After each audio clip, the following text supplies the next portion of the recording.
મુસ્લિમ લોકો પોતે જ ગુનેગાર બનવાના કામ કરે છે, પછી વાંક દેશનો ગણાવે છે।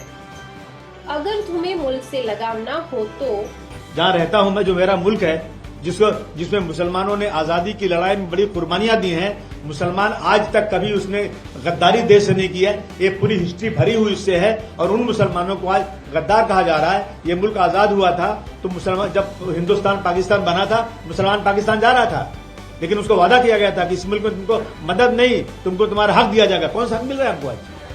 अब्बू आजमी साहब क्या जोक मार रहे हो? आप कह रहे हो कि मुसलमान होना इस मुल्क में गुनाह हो गया है। अरे आपकी वजह से ही तो पूरी दुनिया में रहना गुनाह हो गया आपका।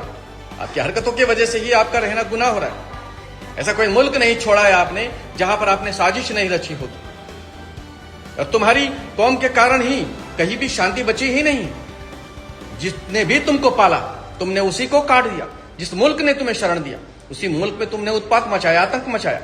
और तुम कह रहे हो कि मुसलमान होना इस मुल्क में सबसे बड़ा गुनाह हो गया। अगर तुम्हें इस मुल्क से लगाव नहीं है और तुम्हें इस मुल्क में लग रहा है डर, तो तुम्हें इस मुल्क को तत्काल छोड़ देना चाहिए। बल्कि तुम्हारी पूरी कौम को ही अगर डर लग रहा है तो छोड़ देना चाहिए। पाकिस्तान, बांग्लादेश और 56 मुस्लिम देश है तुम्हारे लिए। તમને શું લાગે છે કે મોટા ભાગના મુસ્લિમો કોને પ્રત્યે વફાદાર છે, ભારત કે પાકિસ્તાનને?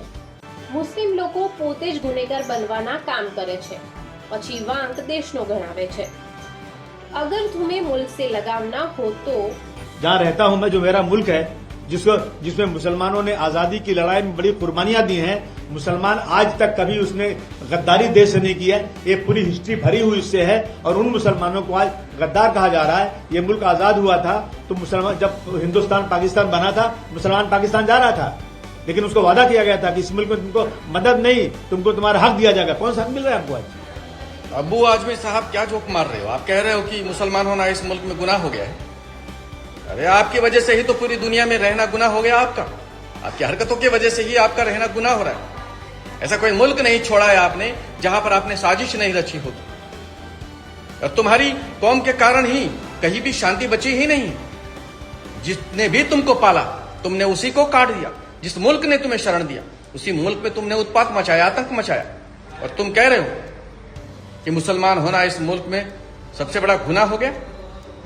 अगर तुम्हें इस मुल्क से लगाव नहीं है और तुम्हें इस मुल्क में लग रहा है डर, तो तुम्हें इस मुल्क को तत्काल छोड़ देना चाहिए। बल्कि तुम्हारी पूरी कौम को ही अगर डर लग रहा है तो छोड़ देना चाहिए। पाकिस्तान, बांग्लादेश और 56 मुस्लिम देश है तुम्हारे लिए। તમને શું લાગે છે કે મોટા ભાગના મુસ્લિમો કોને પ્રત્યે વફાદાર છે, ભારત કે પાકિસ્તાનને?